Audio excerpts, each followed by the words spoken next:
Okay, here we go. All right. Good afternoon, everybody, and welcome to today's session. So, let me frame this way. Most professional firms that we work with are sitting on a gold mine of unconverted revenue. That means leads slipping through your fingers for reasons that we're going to cover today. And our goal today is to help you generate 30 to 40% more business from the existing leads that you've got before you start looking for more external leads coming into the funnel. Because the key is to get your conversion rate up. Because if you don't do that, you're simply wasting time and money and effort bringing people in, but basically having them slip through the fingers, which is just a waste of time for everybody.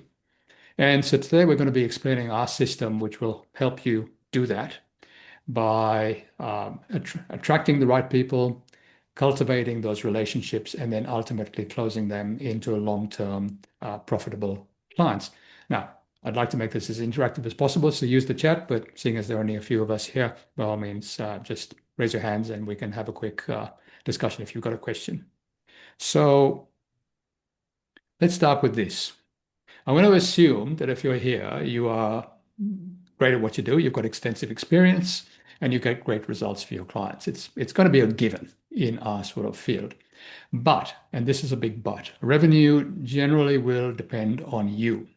So everything that starts and stops basically with you, you get buried in delivery, and all of a sudden everything stops because you haven't done any marketing. And when projects finish, all of a sudden there's a mad scramble to get another project. The problem is there's always a lag. It's like planting something. There's always a lag between, planting the seed, growing it, watering it, cultivating it, and then ultimately harvesting something. If you've got consultants, I work with a lot of larger consultancies, and essentially what we find very often is the consultancies love doing exactly that, consulting. They don't like any form or sniff of what they would consider to be sales. So, and I've had cases where a lead consultant, very experienced person, went back to the business owner and said, "Oh, so and so was talking about this big project that was coming out, and we're talking a multinational they were dealing with." And she said to the client, believe it or not, that she didn't have time to take on the work. Dead silence, as you can imagine, on the other side. And I'm going, and this happens so often that it isn't funny. And even when we are working with potential clients, we often find that deal stalls, prospects ghost you for various reasons, because ultimately people buy when they're ready to buy, not when we're desperate, dare I say it, to make a sale. Because everything hinges on helping our clients make a decision, but the timing has to also be right for them. Now, the other interesting thing that I see quite often, and I work with a lot of medium-sized companies who've hired a salesperson, very often out of a corporate environment, and they're small businesses, and they, believe it or not, pay some ridiculously high base salaries. And I'm talking something like $250,000 base salary. That's before any commissions. And what happens is that these people are very used to working with larger organizations where everything is fed to them. They're just basically account managers. And somewhere around a year goes by and they haven't brought any business in. And then all of a sudden they start moving towards the exit, and you find that you've wasted a whole bunch of money and have nothing absolutely to show for it. Then other companies I talk to. I spoke to one just yesterday, and he said, "Oh, most of my business comes from referrals." And I say, "That's fantastic." And I'm going to go with as to why that is a very dangerous place to be. Because referrals by themselves are great when they happen, but they could turn off instantly. Somebody leaves, somebody dies, somebody moves on, retires, whatever it is, and those referral sources suddenly disappear. And unless you have a predictable system for bringing in new clients that doesn't depend on referrals, doesn't depend on you slogging away, you're never going to be in a position to really grow the business. So if we look at what stunts your real growth is that there is no strategy that handles your overall strategy, which I'm going to go into, your marketing and your sales. And all of these things are disconnected. And you have pieces, but they're not connected into a system. So let's talk about why referrals are dangerous. Honestly, most firms, most companies don't have a pipeline. They have referrals, repeat business, and hope. And very often when we start a business, especially if we come out of say, a corporate environment, you have a number of contacts, you have a number of people that you can talk to, but that sometimes dries up and it's not really enough to grow on. And all of a sudden, you want to grow and the referrals stop. And basically, a referral-driven growth isn't a system, it's a byproduct. You can hope, but you can't predict it. You can't scale and you can't build a sustainable business because ultimately you're handing over all your control to somebody else. You're hoping that somebody is going to give you a referral when you need it. Now, that's not to say that referrals don't work. One of our long-term clients gets, believe it or not, around 400 referrals a year. But how many of those referrals, even though they're really warm, does he convert into long-term clients? Because getting the referral is one thing, converting them into long-term clients is another. And the other side of just relying on referrals, and I wrote about this yesterday or a couple of days ago, where it makes you lazy, or it can make you lazy, because all of a sudden you're relying on this stuff and you think that all of these people are nice and warm when they come into you, and you stop thinking that you actually have to diagnose their issues, provide insights to them, and actually sell your services and help them make a buying decision. So if you only get referrals that are warm and these people have already decided that they more or less want to work with you, it's a very easy sale. But when that dries up, all of a sudden, you've lost the ability to bring in new business and actually convert them. And just as a quick aside, I saw something really interesting the other day with all of the AI stuff that's out there. A bunch of neurologists, and I haven't seen the exact paper, I just read about the results. A bunch of neurologists actually worked out that executives who purely use AI like ChatGPT or Claude or Gemini to write their emails lose the ability in 2 weeks, just 2 weeks, to write effective emails. They lose the ability. And that is the same sort of thing that we could lose if we're not actively going out there and building up our own pipeline, doing the work that we need to do. So the scary question is, if every client and referral source dried up tomorrow, what would you do? How would you replace them? So what does a real system to bring in clients look like? You need to treat pipeline generation as a core business function. And this is what I think a lot of us don't realize. We think that we're in the whatever business we're in, whether it's Rick with underfloor heating, or you, Michelle, with debt recovery, for example. We think we're in that business, but we're not. We're actually in the business of marketing our business. And unless you have a system and a way of bringing in multiple lead sources and a clear ideal client profile that you can target, what happens is that activity stops when you get busy. And then if you don't have measurement that shows what's working and what isn't, you don't know what's going to work. And therefore, you have to be really intentional about going out there and constantly marketing yourself. And I'll explain what's involved in that in a minute. So this is where I think a lot of businesses have flawed thinking. You think you have a lead generation problem, and to a certain extent, yes, that's always true. We always need leads coming into the funnel. But as I mentioned, if you can't convert a healthy percentage of those, you're wasting a lot of time, money, and effort. Now, this particular statistic really shocked me. From a cold start, somebody coming into your funnel cold, that's not a referral, that's not somebody who knows about you, etc. The average conversion rate for a professional services firm, no matter what sort of professional services consultancy, whether it's IT or debt recovery or accounting, is only 2.5%. That's the average, which means that 97 out of 100 prospects basically do nothing, even though they could. They either buy from somebody else, they do nothing. And therefore, increasing the percentage of people that actually convert is the greatest leverage point you have because you spend a lot of time, money, and effort getting in front of these people in some form. If they've raised their hand, the better you can convert them, the greater the leverage that you have. So I've got a calculator that I created, and I'm just going to show you the slides, but at the end, I'll send you a link to the live calculator, and it's really interesting what comes out. So tell me if you can see that okay. So basically what we've got is a price per sale, okay? Now, when we work with professional services, the average sale is somewhere between $5,000 and $15,000. For instance, I'm now looking at a website for a client.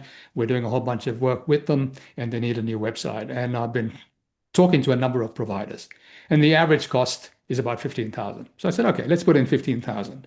Now let's say that you have about 8 leads that are relatively qualified in your pipeline. Now you might have a whole bunch of people sitting in your orbit, but there are 8 people that you are talking to. And if your conversion rate is 20% and it takes you 120 days, which is about what, 4 months from start of talking to somebody to actually closing the business, on an annualized basis, you will make about $73,000. Okay? Assuming a 20% conversion rate. Now, watch what happens. If we increase the base conversion rate to just 30%, nothing else changes, the annualized income from those people would be $109,500 just by increasing the conversion rate. Now, if we do something else and we keep the increased conversion rate, but we reduce the time to close from 120 to 60 days, that's 2 months, look what happens to your annualized income, assuming that all of these things averages work out. That's $219,000. And the final one, well, not the final one, the one before the final one, is increase the number of leads from 8 qualified people that you're talking to, say 16 at any one time. Everything else stays the same. You suddenly go up to $438,000 over an annualized basis. Now, bear in mind that that 15,000 is the first sale only. What we really stress with people is that you have to look at the lifetime value of the client, because is this going to be the only sale? So when we're talking to people in the SaaS area where it's ongoing services, lifetime value might be 1 year, 2 years, 3 years, 4 years. Okay, and so the minute you add the lifetime value and you say, okay, let's just say that that lifetime value of that client was say $45,000 over however many years, all of a sudden the lifetime value is worth $1,314,000.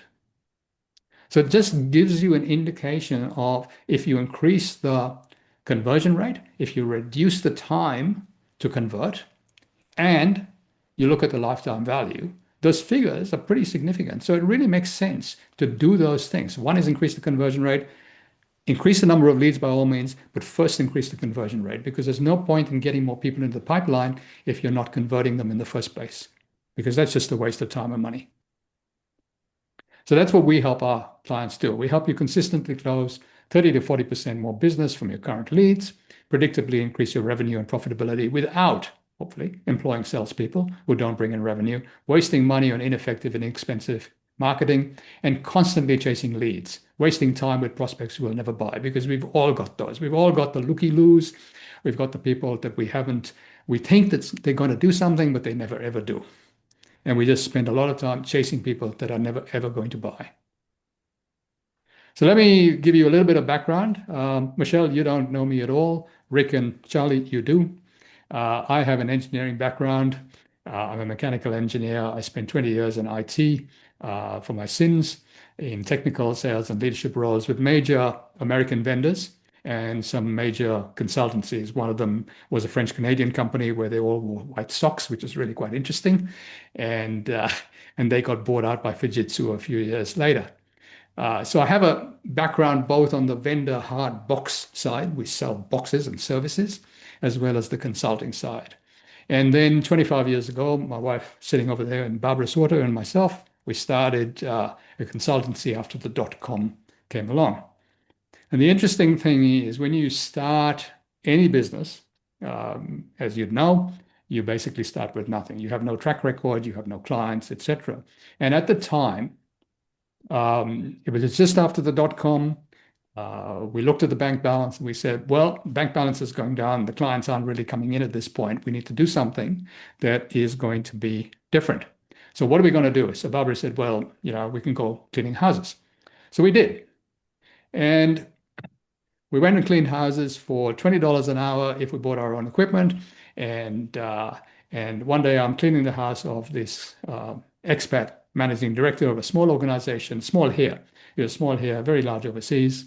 And we got chatting. And I said, oh, look, we've started this practice. It's consultancy. It's around marketing and sales and business growth.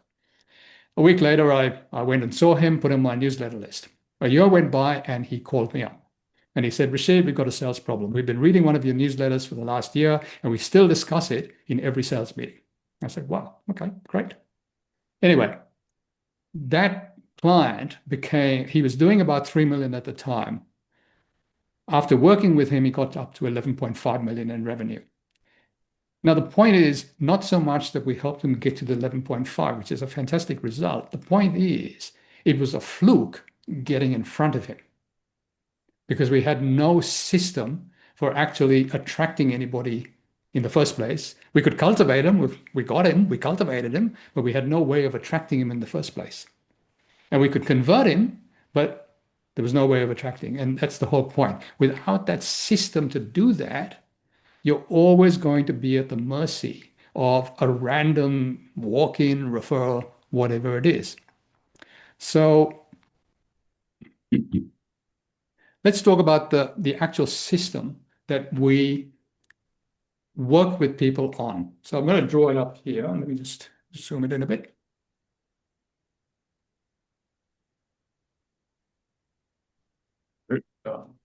You can see that? Okay. So at the base of the triangle, it's a three-sided triangle. It's okay, tautology. It's a three-sided triangle, and at the base of everything is the fact that you have to be able to solve problems for your clients. Because if your clients have no problems, what are they going to buy? So you have to understand intrinsically the problems that your clients have. And that comes down to your expertise. So whatever expertise you have must be able to solve a set of problems. And this is where I think people fall down, because they don't actually understand the problems that their clients have in great detail. They think they do, but they don't. And the second part of this is you've got to have a specific market that you want to target. So for instance, Rick would target people who want to put in underfloor heating when they're either doing a renovation, etc. Michelle, I'm presuming you're targeting people who have debts that they want to collect. So it could be more small businesses, it could be medium businesses, but they're all going to be businesses, okay? But you've got to understand exactly who the market is, and you've got to understand that the market has to recognize that they've got the particular problems that you can solve. Because if that doesn't work, they're never going to actually understand why they should be coming to you. And then once you've got a market in place, you need to obviously know how you can get in front of them. And if you understand these three things, that leads to your strategy. And this is where I think people fall down. What happens very often is that people think that they confuse strategy with tactics. So what happens is that people go to LinkedIn, or they go to TikTok, or they go to Facebook, or they go to wherever they go to, networking functions, thinking that, oh, I'm just going to turn up and I'm going to talk about what I do, and people are just going to turn up and say, yes, give me money. And it just doesn't happen, okay? It just doesn't happen. So the whole point of having a strategy is understanding what are the problems you solve, what is the expertise that you have, who is the market that you're actually targeting, and the tighter the market, the easier it is to talk to that market in a way that they would resonate with. So if you mainly deal with accountants, for instance, if you can talk to accountants in a language that an accountant would understand, they're more likely to believe that you understand them. And then obviously, how do you get in front of them? And the whole point with having a strategy and doing these things is to basically be able to connect with in the jargon is your perfect future client. Okay, so who would be a really good prospect, and you want to connect with these people to start a dialogue with them. Now, the strategy is only one part of the equation. It's the foundation, because without a strategy, everything else is just noise. The second part of your activity is positioning. And positioning effectively means, what do you want to be known for? And what do people say about you when you're not in the room? So how credible are you to your specific market? Do they feel that you are the expert that they should be coming to? And the better your positioning, the easier it is to actually make a sale, because people come to you predisposed to wanting to work with you. It's not that you don't have to do any sales activity, you do. But if someone comes to you and they've already consumed your content, and these days, interestingly enough, there's some studies that Google did, and they talk about brand awareness, brand impact, and it's time, that the amount of time someone spends researching you, looking at your content, talking to other people, and literally binging stuff that you've produced. And it's about 8 or 9 hours before they decide to become a client. And it could be somewhere between 3, 4, 5 weeks on average of looking at your stuff. And positioning really comes from your marketing.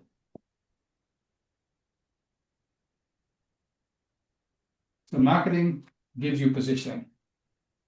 And so when you're doing your positioning, what you're looking for is, obviously you need to have a message that's going to resonate and attract the right people into your orbit.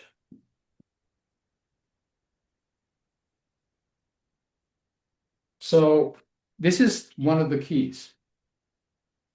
The right message to a market that doesn't care, a great message to a market that doesn't care, is not going to get anywhere. They're not going to be interested. So your message has to really align to the problems that this particular market is facing. And this is the key. So you've really got to narrow this down and say, okay, I know the market that I'm going for. I know the problems that they face. Therefore, my message has to align with that to attract them. And once I've attracted them into my market, then I basically have to educate them. Educate them as to why I am the best choice, because that then feeds back into your positioning. And this is where people go, oh, I don't need to educate anybody. But I'll give you another example. Okay, so when I work with corporates who basically have to answer tenders, and I've worked on both sides of that fence. I've written tenders as a consultant for my clients, and I have answered tenders when I was working in the corporate field, answering tenders, obviously. One of the things I would say is, if you weren't in there writing the tender with them, you're never going to win this. Well, very unlikely that you're going to win it. Your job is to educate your prospects as to why you would be the best choice, and get them to ask the questions that only you should be able to answer. So you actually educate them as to what the questions are they should be asking for anybody else, and then telling them what the answer should be, but obviously pushing that back to you and your positioning. And your whole point here is to basically cultivate these people so that they get a sense of who you are, they begin to trust you, how you're going about things. And then when they raise their hands, now you can't necessarily just wait for them to raise their hands. Sometimes you have to also reach out to them. But once someone expresses interest, you basically then want to diagnose their specific issues. What is it that they are facing? Because everybody has got different issues around the problems, but nobody wants to feel that you haven't actually listened to them. You haven't actually heard them. Because this is something that I wrote about recently, where I said, I a long time ago I came across this too glib. Okay, because I would have heard as a consultant, I would have heard the same stuff again and again and again and again and again. Okay. And before the prospect or my client or the person I was working with had even finished asking the question, I was already giving them an answer because I'd heard it all the time. And that is a real mistake that you can make. Sorry, just give me that. Sorry, Barbara, did you say something? I can't see it here. Yes, I did the outside of the triangle. Where? Promise and sale. Yeah. It's not there yet. What can't you see? The right hand side of the triangle. Yeah, this one. Yeah. Yeah. You haven't mentioned that we're talking sale here, promise and sale. You're right. Yes. Sorry, I had you're right.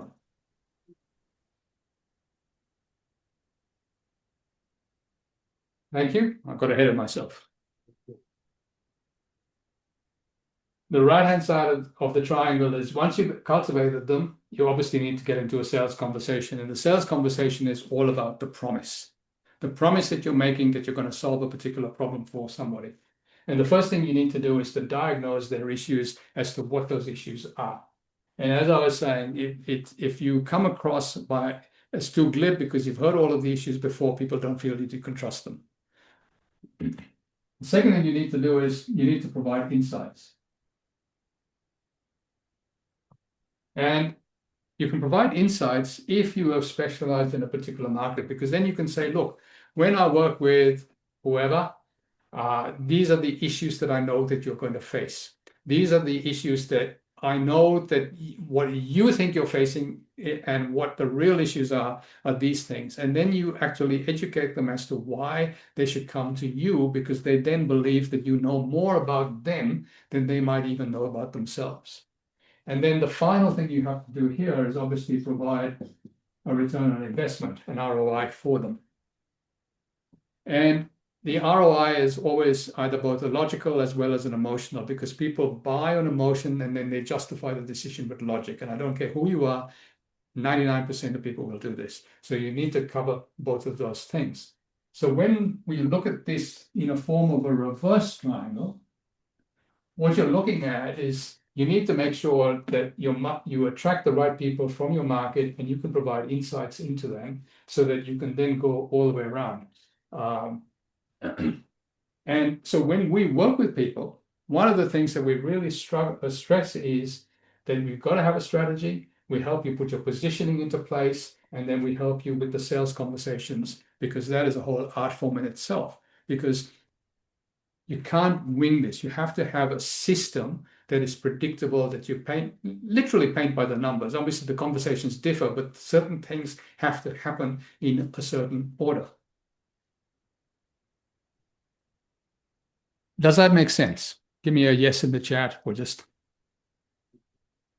Okay.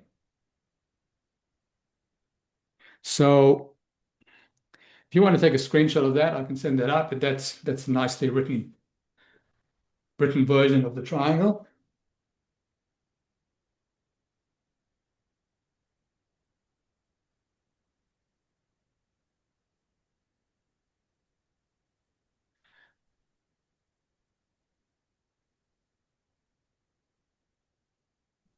Come on.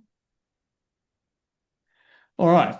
So let's talk about something else. There's an elephant in the room, and that is your clients actually hold the key to your growth. So when we're doing strategy over here, it's all very well to think that we understand the problems and we understand the market because we've got all of the expertise. But is that actually true? Because in our experience, if you do this in isolation, you're actually missing out what your clients actually value. And you miss out on the differentiation of how your clients experience you versus what you think they value. Because there's an interesting thing with the 80-20 rule. And the 80-20 rule is, 20% of what you do provides 80% of the value. But there's a twist. It actually says that 20% of what you do provides 120% of their perceived value. But the bottom 20% of what you do actually removes 20% of the value. So it's really important to have regular client conversations to unlock hidden revenue opportunities with your clients. And I'll give you a couple of examples in a second. Oops, go back. Come on. Yep. So it's what I call the client's lens. Okay. So client of ours, Michael, he works with the likes of Rio Tinto, PowerLink, all of those sorts of very large enterprise clients. He's got about 30 people in his consultancy team. And we ran the client lens and we interviewed a number of his clients in Rio Tinto and PowerLink and people like that. And what we found was one of his clients had actually not even considered him for a major project because they didn't know that he did that type of work. Ironically, even though that was his bread and butter that the company had been founded on, but he wasn't doing that particular type of work with this particular client. And so he lost a major deal. Another client in the cybersecurity space, Cameron Fablin, said, I already know my clients. Why would I want to have you talk to them? And I said, well, you're going to get insights that they're not going to tell you. And sure enough, a number of his clients said that he was the lead consultant. It was a medium-sized firm, but he was the main expert. And they said, what happens if he scales and we can no longer rely on him to do the work? And that was a risk that his clients weren't willing to take. And it was a risk to him and his business. So when we actually speak to people, these are some of the other results that we've got. So a leadership coach, he used to work with the school system, large private schools, and he had a program, and the program ran for a year. And when I interviewed a number of these principals of these schools, because we were doing a whole marketing strategy and a sales strategy for him, I asked them, I said, well, are you getting the results that you want? And they said, yes, but. And the but was the time frame was too short to actually get all of the results and the value from him. And I said, okay, how long is he going? He's going for a year. How long would you want to go? And they said 3 years. And I said, are you willing to pay for it? And they said yes. So we went from a 1-year engagement to a 3-year engagement, from 23K to 75K. And then speaking to some of the smaller schools, we found that they didn't want to do all of this, and we hived off a smaller portion of his product for $25,000. Now, none of that would have happened if we hadn't actually spoken to his clients. Another one is an engineering consultant, and he's a very specialist engineering consultant. He does a lot of work with major property developers as well as the Department of Defense. And talking to the consultancies, we figured out that if he restructured the way he did the work, currently they were giving him something like 15 to 20% of the work, maximum. I said, what would happen if we restructured this in this particular form? They'd say we give him about 85 to 90% of the work, which is exactly what happened. So same clients, just restructuring the way he did the work gave him a significant amount more work going forward. And the last example is another client of ours. Michael has been a client of ours for, I don't know, about 12 years now. He's a share advisory client, so basically equity stock market. We ran the client lens with some of his recent clients who had honestly had some major wins. Some of these people were making 30% gains on the amount of money that they had invested. He ran a series of webinars using these case studies and testimonials that we created, and he got 5 new clients. And this is only in the last 2 months, by the way, 5 new clients, each with $500,000 to invest. So that is something that we do with all of our regular clients that are long-term clients, but we also provide this as a standalone service that we provide.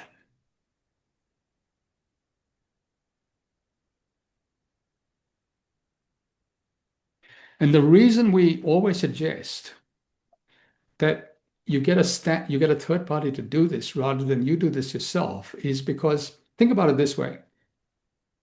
If somebody, if your client actually asked you how, if you, sorry, I'll go back. If you asked your own client how you were doing, would they tell you the truth? Would they give you all of the nuances? Or would they feel that, oh no, I don't want to jeopardize the relationship, or it's okay, etc., etc.? Would they? Be honest. Charlie, you want to say something? Uh, I completely agree with you around that. But what I was really fascinated by, and I wasn't quick enough to write down, but listening to those case studies really referred to the extra bit of the 80/20 rule you talked to. Could you please talk to that again? You said that 80% of your 20% of your work is actually 120% of your value, or could you just Mhm. Sure. start with that? Because I'd really like to write that down. I thought that was very insightful. Okay. So what happens is that what we think is valuable and what they think is valuable are not necessarily the same thing. Yeah. And we think that so 20% of what we actually do gives them what they perceive as much more value. But also 20% of what we do, they don't care about.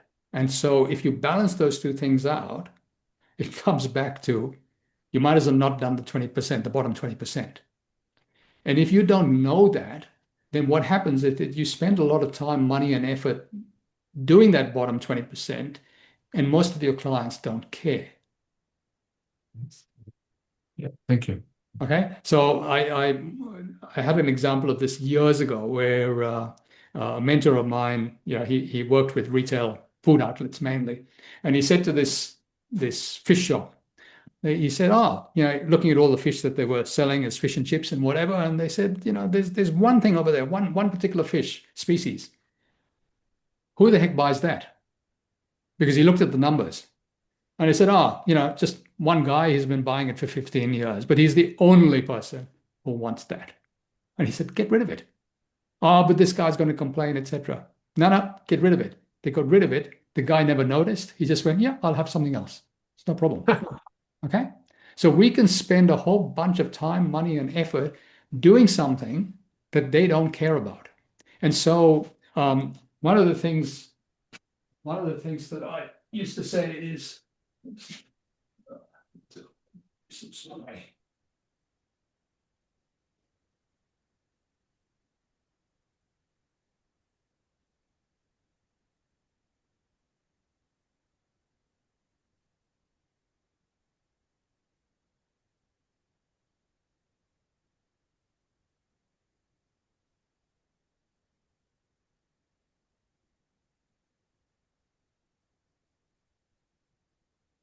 If we look at, these are all the jobs that you do, and this is the value of those jobs. Okay.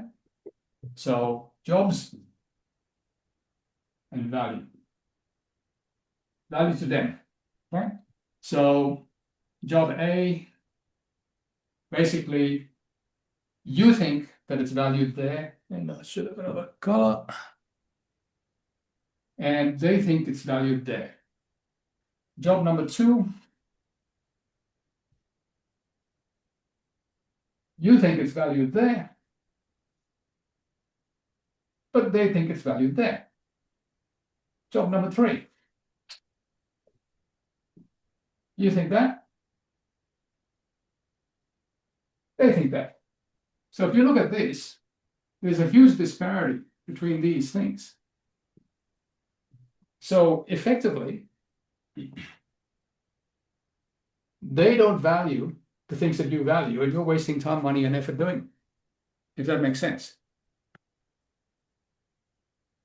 So coming back to why we suggest that you have a third party call people is because it's the third party rule. People will always tell the truth to a third party that they will not necessarily tell you. It's just human nature, because none of us necessarily trust the spooker.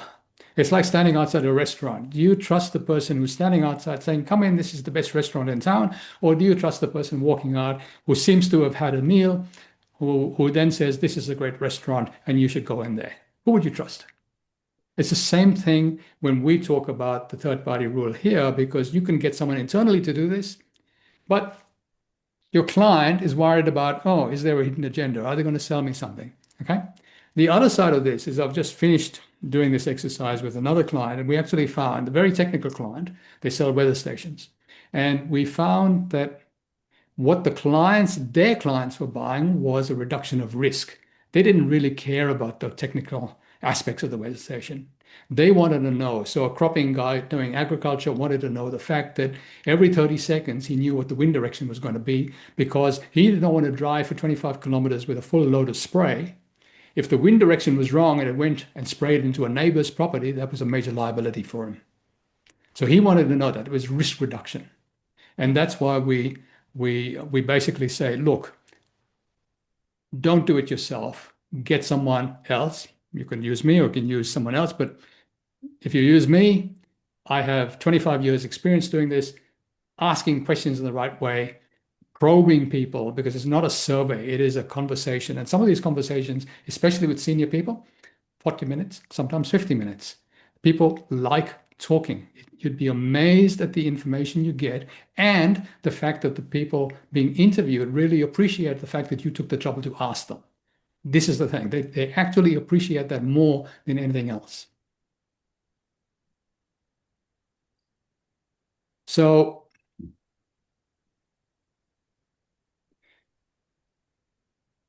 if we look at the prospect engagement spectrum, there are 4 different types of clients. There are your existing clients, there are your past clients, there are the warm leads, and they're cold leads. Now, obviously, when you think about this, your existing clients are the people who are most likely to give you more business if you ask them. And this is the key. If they, A, know exactly what you do, not like Michael, where they didn't, and if you ask them.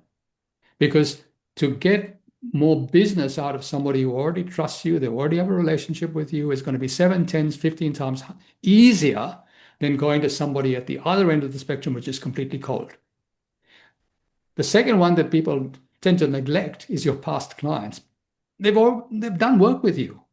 They've obviously, unless they, if they left, why did they leave? It may have just been circumstances. Maybe that particular project finished. But unless you go back to them on a regular basis and say, okay, these are the other things you can do, you're going to be missing out on opportunity. I've had opportunities come because I've spoken to a past client. Sometimes client has been 3 or 4 years ago, but they've come back because of something that I could offer them.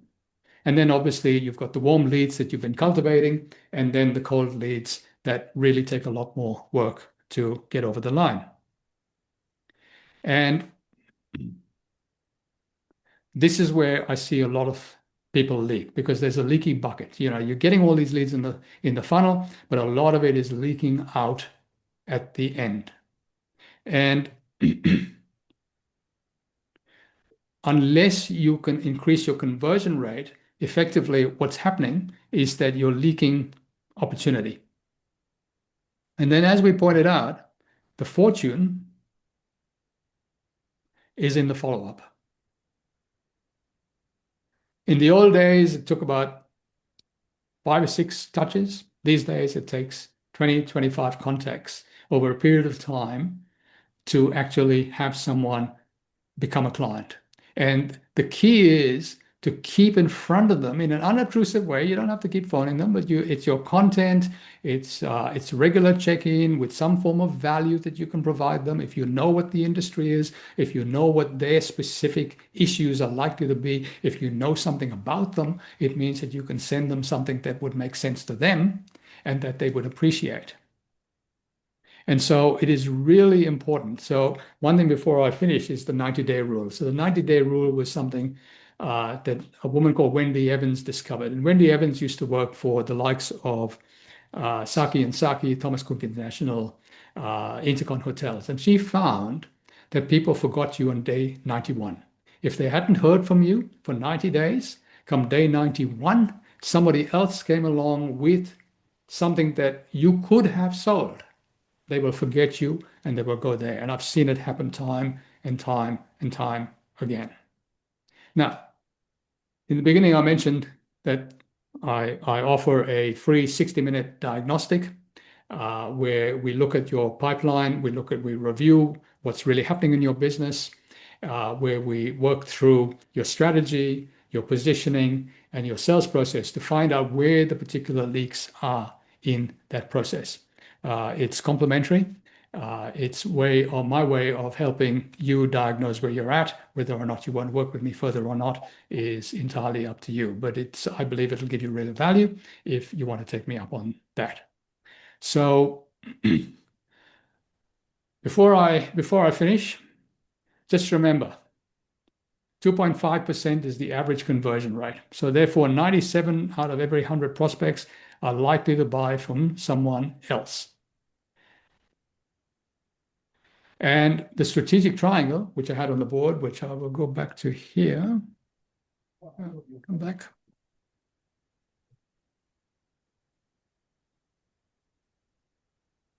Is basically our way of connecting your strategy, which are the foundations and the problems that you solve, to your market, to your positioning, and having a sales system that actually brings in a steady stream of clients.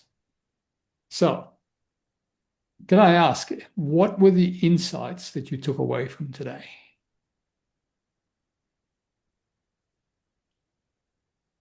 Can I ask a question? Yep. That 2.5% conversion rate, Mhm. that must differ a lot between the 4 types of prospects. Absolutely. Absolutely. So 2.5 is for cold. Okay. Oh, okay. All right.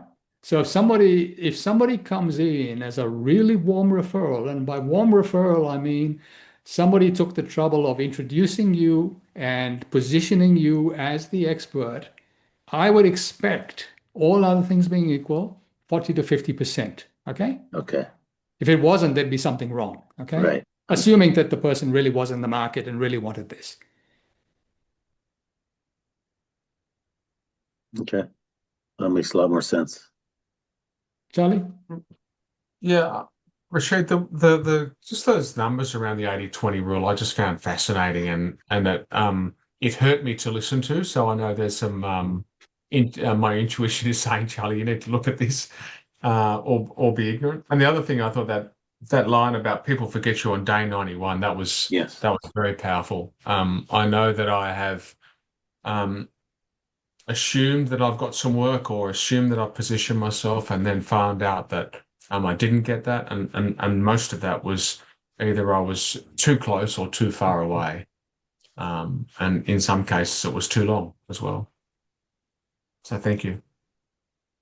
I wrote a newsletter about this years ago, and I had somebody phone me up and he said, "Oh, look, I've been working with this particular client for 20 years." And he'd come and delivered some stuff to the warehouse, and he was looking around and he said, "Oh, what's all that stuff in the corner?" The chap said, "Oh, look, somebody came in, he offered this, and we bought it." And he said, "Oh, I could have done that." And they said, We didn't know you could. $50,000 worth. Mm. But I'll back that up as well. We send newsletters, like a lot of businesses do. And then we have a pretty good uptake because we're reminding them that we're there. Or if we call a client who's been quiet for a while and just remind them we're here, and then, oh yeah, we've got a few projects. We'll send them your way to quote on. And otherwise, they wouldn't have thought of it. Well, we're Bizarre. all busy with our own stuff. Yeah. We're not thinking about you. We're not thinking about, can we refer somebody? And that's why I say relying on referrals is so dangerous, because you're hoping that somebody's going to remember. Mm-hmm. And some people will. Most won't. And therefore, you've got to have a system that doesn't rely on you constantly hustling, constantly going out there. It's got to be a cohesive system that says, okay, who are we actually targeting? How do we position ourselves? And then when they come in, how do we have a sales conversation that actually helps convert them, helps them make a buying decision in our favor? I think for Rashid, for me, it was the 20 to 25 contacts to success. I think we're still in the old mode of giving up after 5 or 6. Mhm. I think we give up a bit early. Look, I've had, okay.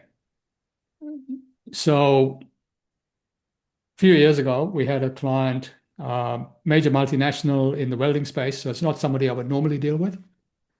He'd been on our newsletter list for 2 years, I think, because he rang me up just before Christmas and he said, the first thing he said to me, Rashid, I have to apologize. And I said, what on earth for? I have no idea who you are. And he said, I've been on your newsletter list for 2 years and I kept hitting delete. And by the way, that newsletter goes out once a week. It used to go out twice, sometimes even 3 times a week. At that point, it was going out once a week. And he said, something you said triggered something. And I said, fine. So we did a 1-day sales session with his team, who were all tradies, boilermakers. And that parlayed into a 1-year engagement, which was worth about $100,000 to us. And working with him, he then became the second most profitable subsidiary behind Germany because of the strategies that we put in place and the sales help that we gave his team, who were really not salespeople. They were really account managers. They would walk into a factory and say, "Oh, look, can I sell you some, supplies?" Okay, so that's one example of 2 years. I had another client. It was 11 years between coming to a seminar that we used to do when live at the time to becoming a client. 11 years. Newsletter list. So it doesn't matter how you keep in touch with them, as long as they keep, and they won't read everything. I've been to networking functions where people say, "Oh, Rashid, I don't read everything, but I save it. I have a special folder." And I go, "Okay, great. That's nice. When are you going to become a client?" Okay. But the reality is people will do things when they're ready to do things. When something triggers, but you've got to be there when that triggers. Okay. And the other thing with referrals, as I mentioned, long-term client, he's in wealth, property management, growing wealth to property. He gets about 400 referrals a year. But when we worked with the consultants, they weren't closing a number of these people, even though they were hot and heavy to go. They weren't closing them because they didn't understand the sales process of actually finding out what these people really wanted. Why did they want to buy and invest in property? What was it? And they would get caught up in all of the technical aspects. Or, should I buy in Brisbane? Should I buy in Melbourne? Should I do this, that, or the other? Which are all completely irrelevant to getting the person to actually sign on the dotted line. And it's not a cheap sale. It's $19,000. Now, interestingly enough, when we first started working with them, something like 20 years ago, and we've been working with them on and off for this period of time, they were charging $3,000. So to get up to $19,000, one of the things was we actually had to work with the owner's money thermostat and say, okay, what is this really worth? Can I justify $19,000 to help you find a property that is going to be part of a strategy to grow wealth? So it's not a property buyer as in a home buyer living in the property. It is a strategy to grow wealth. And that's why we say you've got to have a system that actually helps you sell, which means that you have to have a system which helps the buyer convince themselves really that this is a good thing that they need to do. So it's not about you selling it to them. It's about you encouraging them to understand what it is that you do in a way that helps them make a decision. And it doesn't matter what business you're in, that always holds. Any other comments, insights?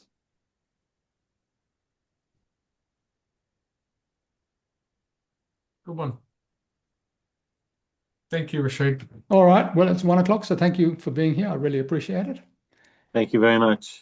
Thank you, See you later. Rashid. Sorry I was late. Really great session. Thank you. And if you're interested, I'll give you a call and get some feedback from you anyway. And if you're interested, we can arrange a time to have a session, go through what you're doing, how you're doing it, and you'll get some targeted insights into your business. Whereas today has been pretty much a general session, obviously. Okay. Cool. All right. Thank you. Thanks, everybody. Thank you. Bye. Bye, mate. Bye.